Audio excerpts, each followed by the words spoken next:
because it was like, are we still having this conversation? I mean, it was hard to actually be associated with, to kind of give my time and energy to the race, knowing that I'm in some way supporting this inequity.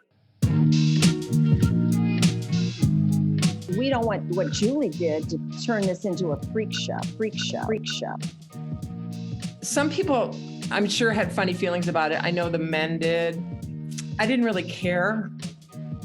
It's not, about skin color and, all these other socioeconomic differences. You want your team to win. I'm Celine Yeager. I'm Sarah Gross. This is 9 Voices for Title IX, powered by Inside Tracker. A podcast that tells the stories behind the law that changed everything. This is 9. Hey, Celine. Hey, Sarah.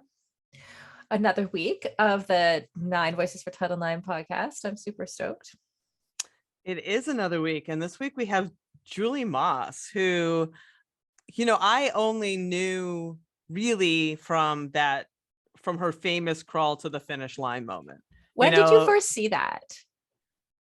I feel like on one of those shows like Wide World of Sports. Does that sound right? That you would have seen? Okay. I think it was. And I think that might have been my first Ironman moment too, is watching Julie crawl to the finish line when I was a kid and not knowing what Ironman was. Totally. No idea. Like my grandfather, like that was one of my cherished childhood memories, is my grandfather always watched the Wide World of Sports, and we would sit down on Sunday and we'd watch it together. And it was a super bonding moment. And it also just made me interested in all these kind of sports. But at that point, I don't think I had any registration of what an Ironman was. I don't think anything clicked in my head. I was just like, whoa, like whatever she's doing looks really hard. Yeah, totally. I feel like I had a similar experience. I think I would have been quite young. I watched a lot of sport as a kid too. But what's like really unique about Julie's story, and I think the reason we wanted her on the podcast, is because she has this, it's like a media story. Right. Yeah, where like, because she pushed herself to that limit, and as a woman in sports media, it actually propelled Ironman to become to essentially like loads of people signed up the next year. It went from being this like super niche thing that nobody had heard about, this thing that only crazy people did, to like Julie's media moment to becoming a thing that everybody knew about. So I think that's why it's a super special story. What's really interesting about that, and she kind of references it in this episode, is that the only reason she entered Ironman was as part of her exercise physiology thesis at the time, right? Mm-hmm. So she basically didn't really train up for this thing. She just entered it as an intellectual experiment. And it's interesting because it did sort of break open this sport to the rest of the world, but the people already in the sport, there was some pushback, and she mentions it, from people who are like, yo, we don't want this to be something that people come and that's what it is, that they crawl to the finish line or they collapse or they implode. And, she respected that. But interestingly, she also then goes on to train and become an Ironman athlete for until 1990. And then she took a break after she married Mark Allen and they had a son. And then at 2000, she went back to it. So this also launched her own career, right, which is super interesting in my mind. Yeah, absolutely. And so Julie is interviewed by our own Alyssa Godesky, who's one of the co-hosts of the Ironwoman podcast. And I actually, it's fun to hear from Alyssa, used to co-host the Ironwoman podcast with her when we first started. And I helped her with one of her FKTs. Like, she has an FKT in ultra running is the fastest known time on a trail. And she has the fastest known time on the Vermont Long Trail and on the Adirondack 46 High Peak.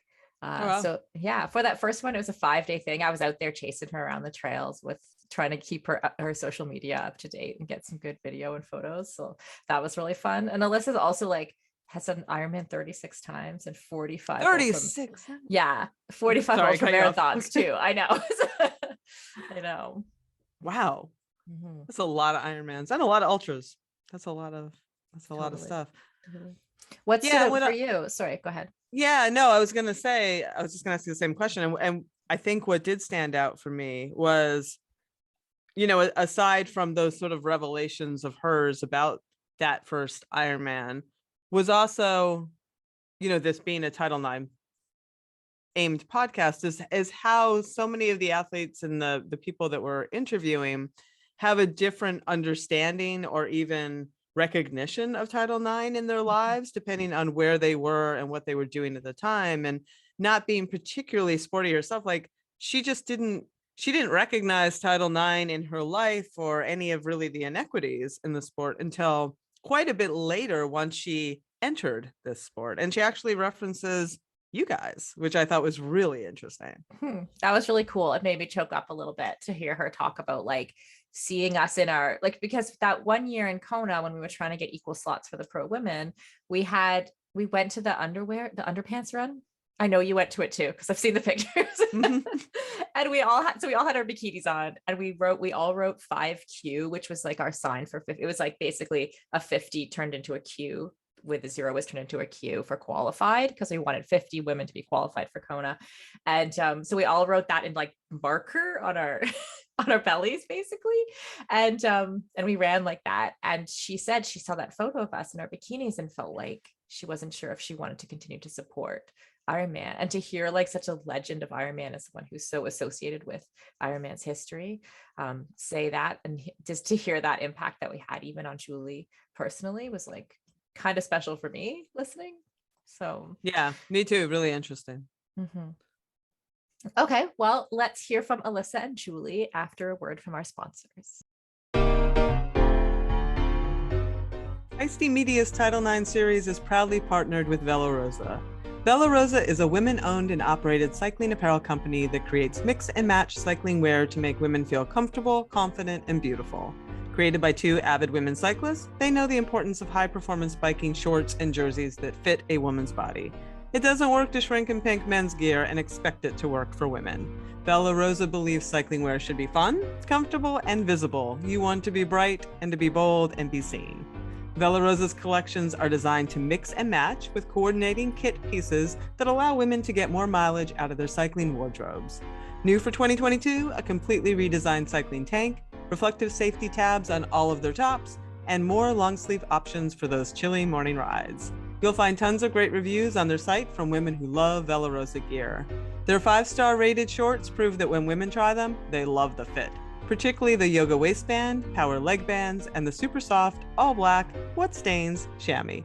Whether you like to ride pavement, gravel, dirt, or your local trail system, cycling is about the community. Join the sisterhood of cyclists that is Vela Rosa today. Enter Feisty15, that's all caps, FEISTY, number 15 at checkout, and receive 15% off of order of full-priced cycling wear at velarosacycling.com today.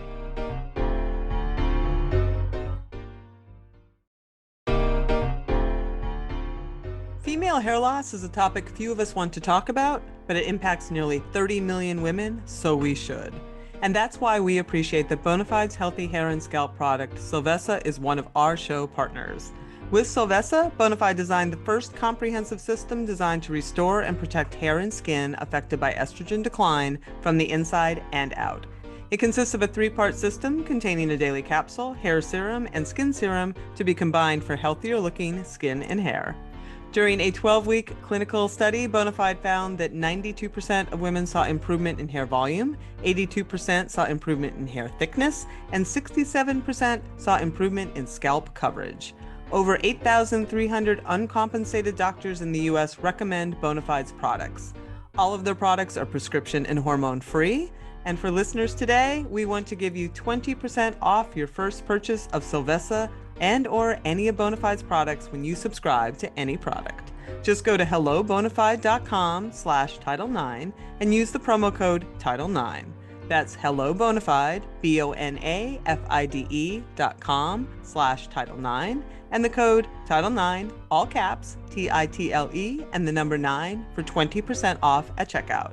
For the best prices and free shipping, go directly to the hellobonafide.com/Title9 website. That is their best offer anywhere, so check it out and use the promo code Title9 today. Hi, Julie. Welcome. How are you? I'm very good. Thank you. And so, Julie, you know me a little bit because we have chatted in September of 2019. I'm one of the Ironwoman podcast co-hosts. And we talked to you in 2019, right after you raced the Ironman 70.3 championships in Nice, France. And I admit I did a little bit of stalking here, and it seems you haven't raced at least Ironman 70.3 or Ironman, I don't think, since that race. So was that planned to be your swan song in triathlon? Did COVID put a wrench in racing plans? Like, will we see you out there still? Well, COVID definitely put a wrench into everyone's plans, but it was actually pretty convenient for me because I knew I had been pushing my left hip pretty hard all through 2018, qualifying and doing Kona. And then 2019, the hip was bad enough that I thought I don't have an Ironman in me, but I probably can pursue the half Ironmans. And it was one of those things where my hip bothered me less when I was training and more when I was trying to sleep at night. And so towards the end of 2019, and especially in Nice, not getting sleep, and that was the turning point. So I literally raced to the orthopedic surgeon and had my hip replaced as soon as elective surgeries were opened up in June of 2020. And how are you doing now with that? I know I have a couple athletes I coach who have had hip replacements, and they can like crush me on the mountain bike. So I know you can come back quite strong from that. Right. And I think the fact that they're on the mountain bike says a lot. It's the running that my surgeon said, this isn't so you can go out and do Ironmans, for another 20 years. And I was like, really? Okay. You don't have to tell me that twice. There's very little in the Ironman area that intrigues me now after 40 years. Maybe an anniversary of Ironman, something like that. And definitely Kona would interest me for a big anniversary race. But I feel like I'm pretty complete on that level. The 70.3s are kind of fun and they're a great excuse to travel. But get there again, I'd have to really build up this this aerobic base that has dwindled pretty much since I stopped running. And I'm not really cycling either. I just keep looking at your Instagram and thinking you're living my dream life there on the trails. I mean, that's what's intriguing me now is hiking, backpacking. Looks like you're on part of the Appalachian Trail at times. At times, yeah. I live really close. And so, yeah, I feel like I started early. I was like, oh, maybe I'll just kind of pivot here from Ironman a little bit and take it to the trails. But I'm hoping it will preserve a little bit of longevity in my body so that if I want to return to Ironman at some point, I can still kind of push a little bit. Yeah, the idea that I can't do something kind of bothers me. So I ran the other day. I mean, my body felt like running. So I went out for about a usual walk is anywhere from 5 to 8 miles. And I ended up running about half of it. And that felt really good. And it felt really good to have muscle soreness again in my quads and calves from running. That's a good I bet. feeling. That is a good feeling. Yeah. And we've touched a little bit on, the topic of world championships. And this year we saw a major change with that, with Ironman holding the 2021 race just this month in St. George, Utah. So were you in St. George? Did you at least watch the coverage? And what did you think about that change in venue? Okay. Yeah, I was in St. George, and I strategically from the Ironman brand, they had to get a race on the books, I think, to just take care of all their all those people who've been deferring and waiting to race. Yeah, right. For sure. I certainly wouldn't have picked that as an Ironman championship for myself. I had a chance to talk to Heather Furr while I was there, and she said she would have liked a shot at that course. And I was standing next to McKeely Jones at one time, and she said she would have liked a shot at that course in their days, just because it suited their strengths. It wouldn't have suited my strengths, and I think a lot of people really were pushed to the max, and it was a tough course to try and bring a championship performance to. But then on the other end, we saw, Daniela Reef and Kristen Blumenfeld do those championship performances. So if you're that caliber of athlete and you were ready to go, the course didn't seem to hurt you too much. Yeah, it seems like they're ready to go on any course that, for that championship for sure. And I think it's a good good lesson and good to see that it can be done. So it begs the question, do we want to see the Ironman World Championship moved around the way we see the 70.3 moved around? And I think the consensus now is there's just such an iconic feeling to Kona, that as long as Kona is willing to welcome the race, to keep it there, discussions are, will it be a 2-day format from now on? I like the idea that the women get their day. I experienced that in Nice in 2019, and it was really great to have the day. I mean, at least I knew legitimately I was the slowest person out there when women were coming by me. It wasn't like there's some men still going to come by me, women coming by me. Let me know that indeed I was really, on the back end.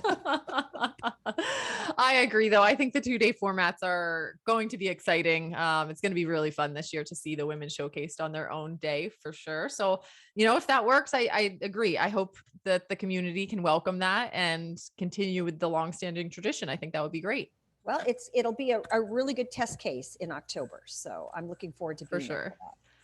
Well, Julie, we aren't just here to catch up about triathlon. You are one of the 9 voices for the Title IX in the Feisty Media podcast series that we are putting out. So I have to ask, do you see yourself as a Title IX icon? Is that something that you would have ever kind of, felt like, oh, I can see this? Well, I actually was kind of surprised that I was on the list to begin with. I'm flattered and thank you for having me, but I don't know the impact that Title IX had on me directly. I think I was sort of in that in-between part. I graduated from high school without being involved in sports that much. I mean, just peripherally, just trying out for some sports and making the JV squad and moving on to another sport in the next year. However, it was an interesting time to be a woman in the sport of triathlon. So Title IX, obviously, high school level, collegiate level, there were some big impacts there. But for me, I'd already sort of moved on into this professional world. And honestly, I just felt like I had every opportunities that I could have wanted. I never really felt discriminated against. It felt like that came in later as we saw the pro women fighting for equal numbers, in their pro fields in Ironman, and that took a while. But for me in those early days, and because I had a very sort of unique entry into the sport, I was put in the forefront of the sport of triathlon, not just because of that performance that was captured on ABC World of Sports, but because now it's becoming a media event. And I was one of the early media stars. Icons, for sure. Yeah. And I'll say that, in very loose terms, but I was in demand in a way that was very unique for me. Mm-hmm. And so, with your high school sports and things like that, did you notice at that time there were differences in maybe recruiting processes, or how did that work? It's such a big thing now. And when I was in high school, it was like a major thing, but I don't think I ever would have picked up on perhaps the benefits that Title IX brought myself and my classmates in that process. Did you feel like there were barriers for, your friends maybe who were competing a little bit more seriously or anything in that time going into wanting to compete in college? I was in high school in 1972 to 1976. So there weren't really even club sports that were happening. So it was just high school was kind of it. And as far as college goes, I didn't really have friends on that caliber that were recruited for sports. So I was kind of in a little bubble, to be honest. I just really didn't notice the impact it had on anybody around me. Certainly not myself or too many people around me. Did you ever hear murmurs of it? Was it ever spoken of one way or another, positive or negative with people? Well, refresh my memory. What was Title IX? The initial date was 72, I believe, because we're coming up on the 50th, right? So okay. Yeah, I should know the exact date, but I'm not sure. And I have to own that too, because I wasn't that involved in sports. I was a self-absorbed, teenager. So, but I think that says a lot that, perhaps now with media and podcasts, maybe students now are even thinking about it more and wondering if that's why they have access or don't have access to certain things. I don't know. Oh, I mean, obviously it has to start somewhere, right? Mhm. And so, like, I'm going to be really intrigued to listen to your podcast with Joan Benoit Samuelson. I mean, I think she's going to have a really clear, a much more clear perspective Mhm. on how that would have affected her, and obviously being very involved in running through the years, and the women that she knew through running. Um, yeah, so things have to start somewhere, right? I mean, Mhm. I think it's really interesting. The one thing that I paid attention to was triathlon becoming an NC2A, NC, NCAA official, like NCAA, double they A, have the, yeah, yeah. NCAA sport for women before it Mhm. became one for men. I thought Yes. that was pretty, that to me was sort of, that made me think back to Title IX and how I didn't pay attention then, but I'm paying attention now that women are getting an opportunity to possibly get a college scholarship in triathlon, where, you know, and I didn't feel too bad that men didn't get the same opportunity at the same time. So Yeah. That's okay.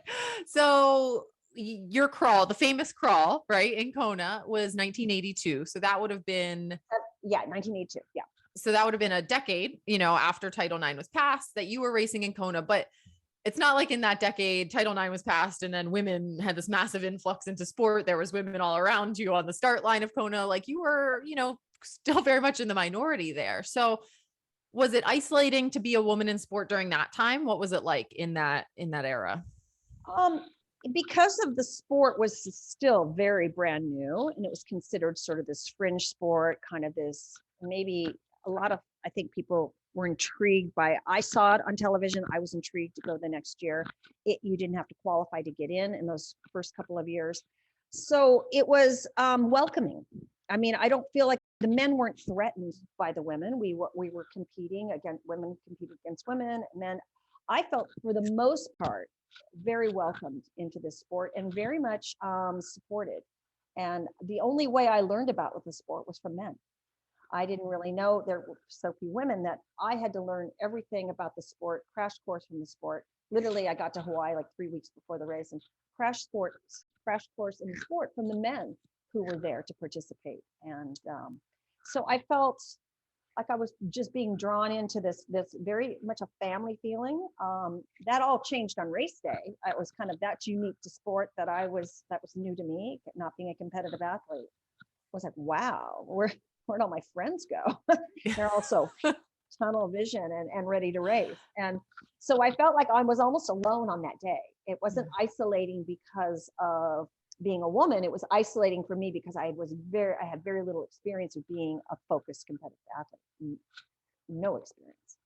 And I think there's a lot of people who can relate to, a lot of women who can relate to that, learning everything. You know I showed up at group rides. I learned everything I know about cycling and group rides because I would go to these group rides and they were full of men, right? Like they were the ones teaching me what I was doing, the etiquette, all of that stuff. But you now do a lot of work with the Women for Tri group within Ironman. Was that kind of a catalyst to maybe, you know, give back to the women, like maybe be someone of a teacher or a mentor that you didn't have yourself? Sure, absolutely. And to realize now that it can be intimidating for women to come into the sport. That's what I've heard over and over again. It can be very intimidating. And I didn't have that experience. And so I think that was very much energizing for me to get out there and at least be one of those voices that's welcoming for women into the sport. And I found that when I'd participate in all women sports, we could get up. I remember this early series, the Bonnie Bell series. We would get 900 women to show up. I mean, I've never heard of that. I've heard of the Danskin women stuff, but I haven't heard of Bonnie Bell. That sounds. Bonnie Bell, yeah. And yeah. I still have the bell from the Bonnie Bell. Oh my gosh. Yeah. And but we had so many women come out. So that, to me, it was like, this is a no-brainer. There should be women's series because that is a great way for women to get introduced to the sport, to get comfortable, to feel welcome, and to be racing with hundreds of other women. We just don't get those numbers. And it still baffles me in a typical triathlon. The odds are, I think, still 60-40 if we're lucky. I think that's about it. Yeah. And in an all women's race, it's 100% women. So.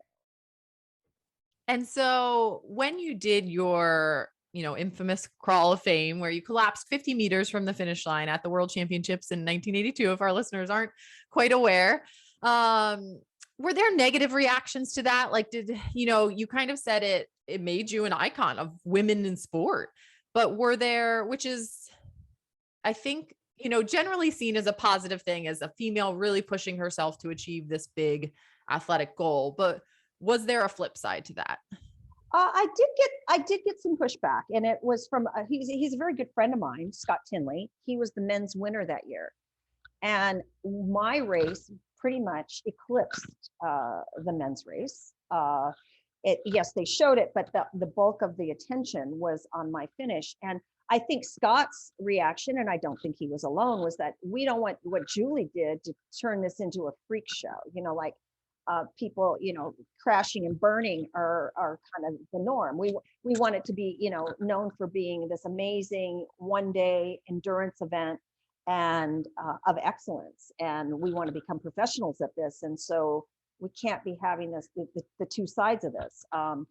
And I understood that, but it still didn't stop me from wanting to keep competing and to become a better athlete and to become more that professional side.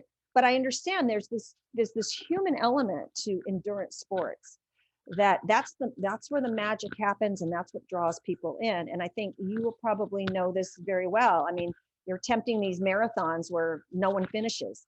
People show up to marathons and no one finishes that year because it's such a challenge. But there's something about that challenge that brings out something in the individual that's unique and amazing. And I got such an experience of that in 1982 that I chased it for 40 years. I mean, to chase that ability to go to that edge. So that is going to bring out some extreme performances. There are going to be some major blowups on races. But for the most part, I didn't really feel like there was too much negativity from what I did. It was so more overwhelmingly positive from people connecting to that idea of perseverance and grit, determination, courage, and that you would choose to do that in an event, as opposed to having that done to you, like in football, someone smashing you. So yeah, overwhelmingly it was positive, and there was a few pushbacks, but I totally understood where those were coming from. Mm-hmm.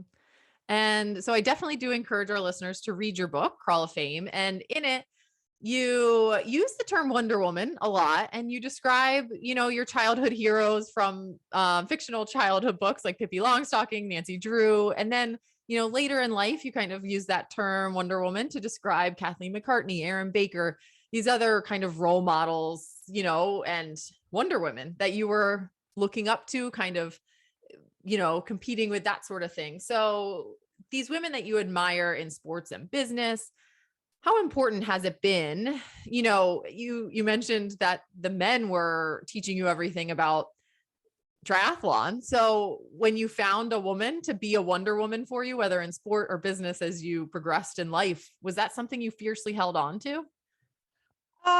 Yeah, Wonder Woman. I think it was kind of it hasn't been something I've carried forever, but kind of at the time of writing the book, I was trying to encapsulate, this feeling, and this was just something in the popular culture that people could relate to. And I found in triathlon specifically, the women that I admired were also the women I was trying to compete against. So it was this kind of, not a love-hate relationship, but it was like I admired them, but I couldn't admire them to the point where I wasn't willing to try and say I maybe have a shot at competing with them.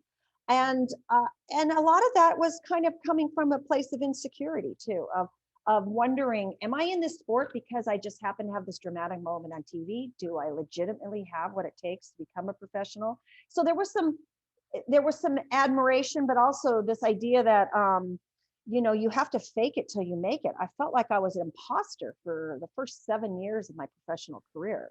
And what was it that changed that feeling? That change was a commitment to challenging the idea that I couldn't be a top professional. that I was only there to be a media darling or to, remind people of 1982 and crawling and to get to use that footage and my likeness. But I also then kind of hadn't figured out how to have the discipline, the day-to-day discipline of training that it takes to break into that upper echelon of being a pro. And it took 6 weeks on the island of New Zealand, training with Erin Baker, who was at the time one of those women who not only would she have not wanted me to refer to her as a Wonder Woman, she's so devoutly feminist. It's like she would have said, "You can call me a strong woman, but don't call me Wonder Woman."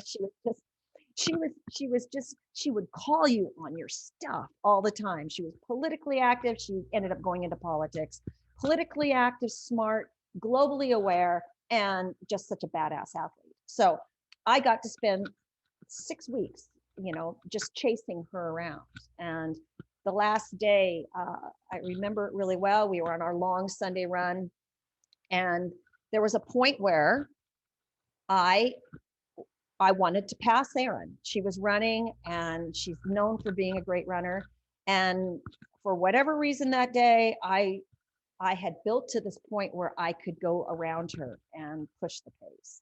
And at the end of the day, she told her soon-to-be husband, Scott Molina, "Julie's going to surprise some people." And I'm glad she didn't tell that to me, because what I was thinking was, I just want to see how this committed, focused, new version of me translates to a race. And my very next race was this race on the Gold Coast of Australia. It was a big professional race, big payday. And I'd done the race before to having mediocre results. It came back, and now I just wanted to see how that training translated. Very different mindset to comparing myself to other people. It was just me out there.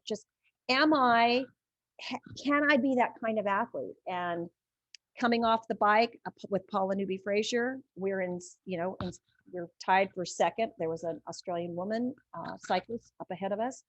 We passed her, and then there was this point where I decided we'd been running a certain pace, and I felt Paula let her foot off the gas a little bit.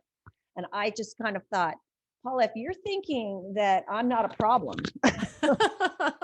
you don't know that I've committed to this pace. We've started this pace, and I know how to hold it now, and I'm not going to blow up. I mean, at least I thought that until about the last kilometer. And then I did look back over my shoulder to make, and there was that question. You still have 1K to go. Hold it together, woman. And yeah, so I went ahead of Paula and just slowly kept inching slowly ahead. It was my first big win against a woman who I would say is truly a Wonder Woman in our sport, someone I love dearly and respect. I had been training with her biggest nemesis on the island of New Zealand. So it was like, wow, I think this was kind of a perfect storm for me to get the benefit of training with a woman that I respected. And, obviously we're training with Scott Molina, Mark Allen. It was a great crew, but it was Erin that I think when I passed her on that training run, gave me that feeling like I belonged, or I'd worked hard enough to give it a shot and not show up with any regrets or any second guesses. So that was in 1989. And I kind of told myself, I just want one experience. I shouldn't have limited myself. I mean, I got a couple more wins, but I remember thinking, I just want to know what this feels like once. Mm-hmm. And then after that, I was like, well, now I want it again. But yeah, but it was that work ethic that I felt like I had never had that. And I think all the women athletes around me, especially coming into the sport of triathlon from swimming backgrounds or running backgrounds or cycling backgrounds, they had that. And that was something that was really took a long time to learn. And I think it's really interesting. I think I became a professional in 2014, and it was that 2010 to 2014 period where I was working with my coach, Hillary Biscay, and I had Leanda Cave. If I would go to Tucson, it would be that whole Sarah Gross, group of women. And I remember watching them in that kind of training environment and being like, that's what it takes. But I, similarly, almost, I couldn't quite figure out how to get myself to that level of commitment to be like, I felt like I was doing it. And I remember talking to Belinda Granger, actually, I think it was around 2012 in Kona, I think. And she said that she has, always suggests to new pros or people who really want to commit, be on the pool deck at 7 a.m. 5 days a week. Like, get yourself up if you're, get on the pool deck, and it starts right there, and that always rings true in my head, because when I did that, when 2014 came, I was, full-time pro, and I did, I had Hillary schedule those swims 7 a.m. and I was, I had no one to answer to. I didn't have a coach on deck to tell me I was late or anything, but that mindset shift, it took a while. It took, it wasn't as quick as a season training in New Zealand or something. It was a couple years of that, but I think it gives you that extra oomph, when you need it in the competition to say, I deserve this. Right. And I've worked for this, because otherwise I think it's easy to let those doubts creep in when it gets hard. Absolutely. And I found now in my coming back to triathlon over the years, now I've got that piece. Now no one has to motivate me to train. When I commit to a certain race and the build up to the race, my favorite thing is to map out, my training for the next, 2 months or whatever that's going to be. And then to stick to it without anybody around to push me. And I do most of my training in at least the last 10 years alone, other than I'd go to a pool and there'd be people there, but I didn't need a master's coach to tell me how to get ready for an Ironman swim or a half Ironman swim. And cycling, I would want one or two other people just to hold me accountable, to make sure that I showed up on time. And then so much of my running was off the bike that it was sort of, that was it. And you don't want people around you when you're doing brick running too much. No, No, it's like, no, I'm fine. I got this part covered. So we've talked a little bit about how the 2022 World Championships will be in Kona this October, and it's going to be the first time we have equity achieved with the equal slots, but also the potential for equal coverage, with the races being split on different days for the women and the men pros. So were you surprised, to hear? I think maybe it was my co-host Haley Chura who said that at one point, I think she talked to you and you guys had a conversation years ago. And, I think a lot of people didn't even know that the women weren't still having equal spots, right? Until recently. So, I mean, can you believe that it's taken this long? I guess it's kind of a simple question, but yeah. No, I can't. And I have to say, it was seeing a picture of you ladies in your bikinis with your 50 qualifying. People are like, what does that mean? Yeah. No, it was kind of one of those. It was such a strong way to say it. These strong women supporting this, and yeah, I was kind of shocked that it was that recent. Because it was like, are we still having this conversation? I mean, it was hard to actually be associated with. I mean, to kind of give my time and energy to the race, knowing that I'm in some way supporting this inequity. And so I could conveniently say, I thought that had been taken care of. No, the truth is it was way overdue. And I feel like there was no good excuse for that to have taken so long. And I wanted to talk to you a little bit, because while we were pursuing this, we would talk to people in the Ironman realm, put bugs in people's ears, kind of, feel things out. And I was shocked, because one of the sentiments I sometimes found in return from an older generation of athletes was this concept of, I had to work for it, so you should too. Like, earning your spots is fine. Competing, in this proportional fashion is fine. If the women want more spots, they need to get more women pros to make the numbers equal, that sort of thing. But you write a lot in your book about the concept of striving together, and in reference to your competitors and how you should be striving together in competition, right? So do you think that striving together is also something women should be doing and taking to heart in regards to helping each other advance? Like, can we kind of throw out that notion of, well, I had it rough and I survived, so you're on your own here, Well, and see, why is this such a hard concept for people to grasp, I guess? but see, I have the opposite feeling. I didn't have to qualify for Kona. I got to just show up, and boy, did I make the most of that. But I understand that, and was opposed to the idea of a monopoly sort of happening for men and women to get their spots or their points, to have to kind of have this demand on their exclusivity to the Ironman brand. That didn't seem fair either. So, but to your point, I think we need to see a positive, supportive energy out there. I think with having the way the professional life is now, so much of it's on influencing and social media, that it is sort of divisive in a way. That you have your own social media crew that follows you, you do your own posting. I think what you're trying to do with the podcasts and things, it is unifying, and it is getting the pros to kind of come to common ground. But for the most part, they're pursuing these professional careers now, and they kind of disappear into their social media, and you have access to them, but they're doing, promoting products, and they're promoting their careers. And I don't see what we started out as this group that was kind of presenting the sport has now, splintered into stars kind of trying to promote themselves. I don't know what the shift is going to take for that to kind of be feeling like we're rising together. It feels very much disconnected to me on some level, that when you go to a world championship, like we were in St. George, it's just nice to see the press conference, to see the athletes just sitting there. Thoroughly enjoyed the men. They were so loose and fun.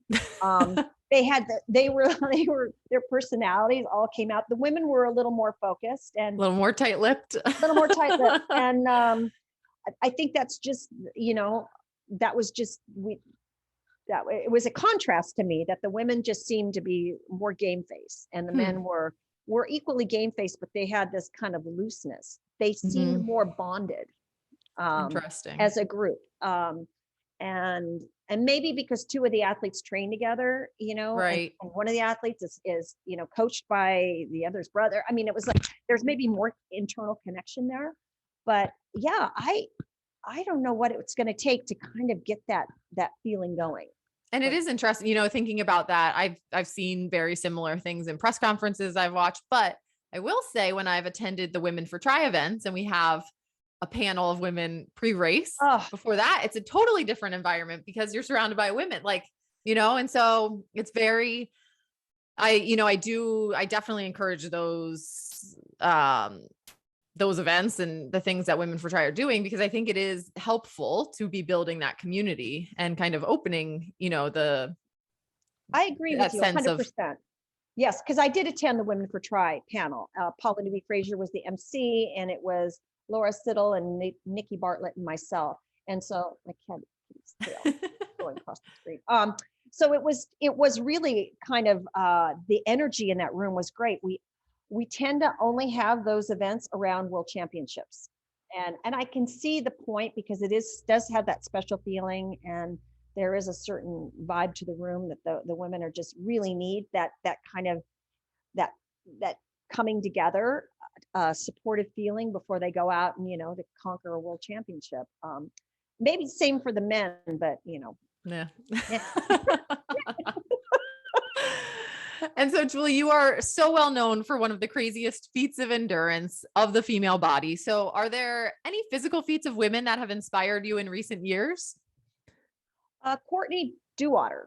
Am I pronouncing her name right? Dauwalter, yeah. Dauwalter.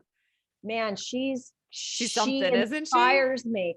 Yeah, and I actually quoted. I went to visit a friend's daughter as a freshman at Annapolis. That's kind of talk about an intense environment, and talk about women, holding their own. I was so inspired by these young women. I was there, Julie. I went to the Naval Academy for 2 years. Oh my gosh! Okay, but I survived 2 years there, so I can relate to this. Yeah. Did you have to climb the obelisk, the greased obelisk? After I was at the bottom, but I was there for that. Yeah. Okay, so you can totally relate to what I'm saying. And this young woman, Cameron Delaney, she's on the crewing team. So she's got, she has her sport, but I was back there and I was talking to her roommate, she and this other young man. And I said, yeah, I saw this great podcast on this ultra runner.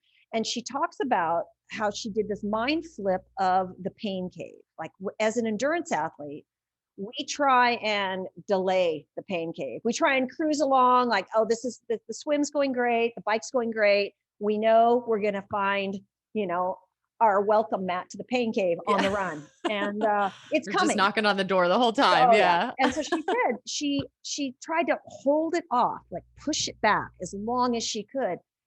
And then she just, I don't know if it was on a training run or whatever, she just had this mind switch where she went, wait a minute, I've earned the privilege of dealing with that pain cave.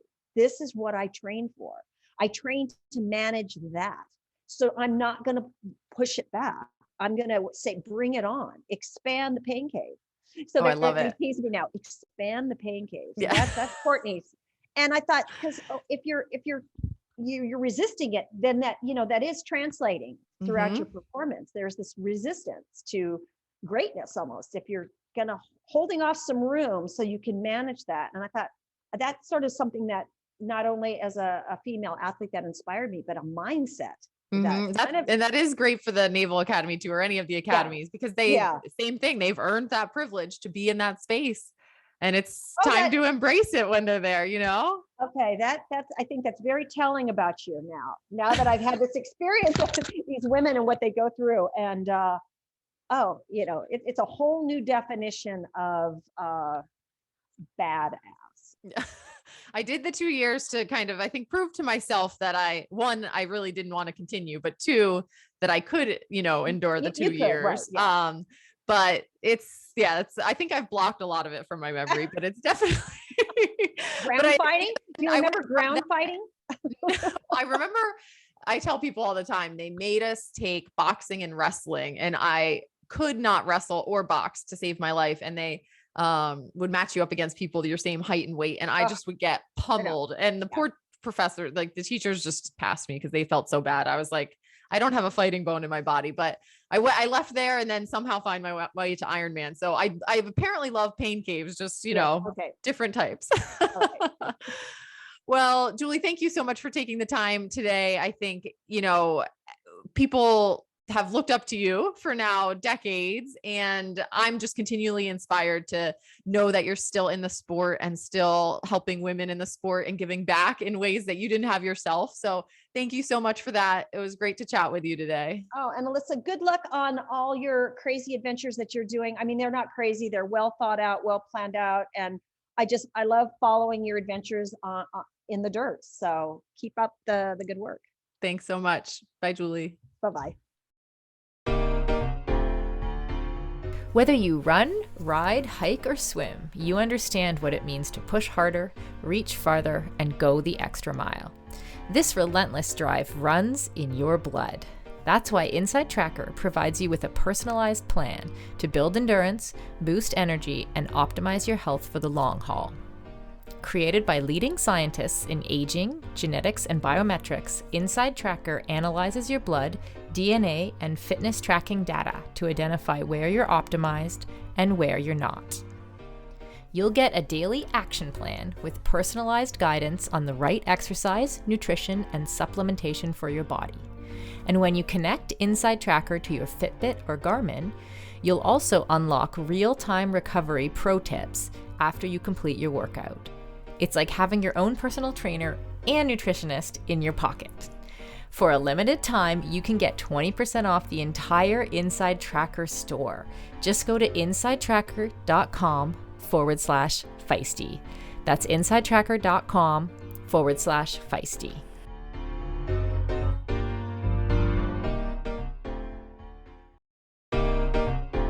Raise your hand if you believe we need more women and more overall diversity at our triathlons. Now keep that hand up if you want to be part of the solution. The team at Lifetime, the nation's premier healthy way of life brand, is right there with you. Their main focus? The iconic Verizon New York City Triathlon, coming up on July 24th. For this year's New York City Tri, Lifetime replaced their registration lottery, added a duathlon distance, and implemented a rookie refund program, all to get more racers, like you, of every age, skill level, and background to take on the concrete jungle. They have women, but not enough. They have non-binary participants, but they need more. They have athletes from 39 states and 17 countries, but they want to cover every corner of the globe. Let's write a better future for endurance sports together. Visit nyctry.com today to reserve your spot to race the greatest city in the world. That's nyctri.com.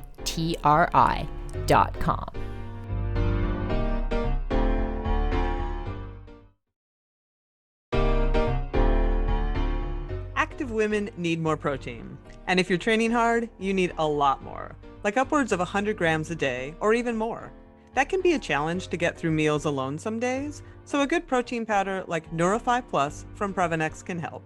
Neurify Plus is a vegan-friendly protein powder that is low in sugar, high in essential branched-chain amino acids, and contains probiotics and digestive enzymes, so it's easy to digest and doesn't cause the gassy feeling you can get with other protein powders. Neurify Plus is laboratory tested and contains no soy, gluten, dairy, preservatives, or artificial sweeteners. Listeners of this series can get 15% off their first time purchase by using the code TITLE9, that's all caps and the number 9 at checkout.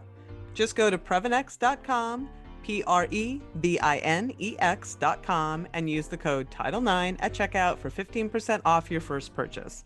If you don't like it, the company offers a 100% money-back guarantee on all of their products within 30 days, no questions asked. Again, use the code TITLE9 at checkout for 15% off your first-time purchase at Previnex.com.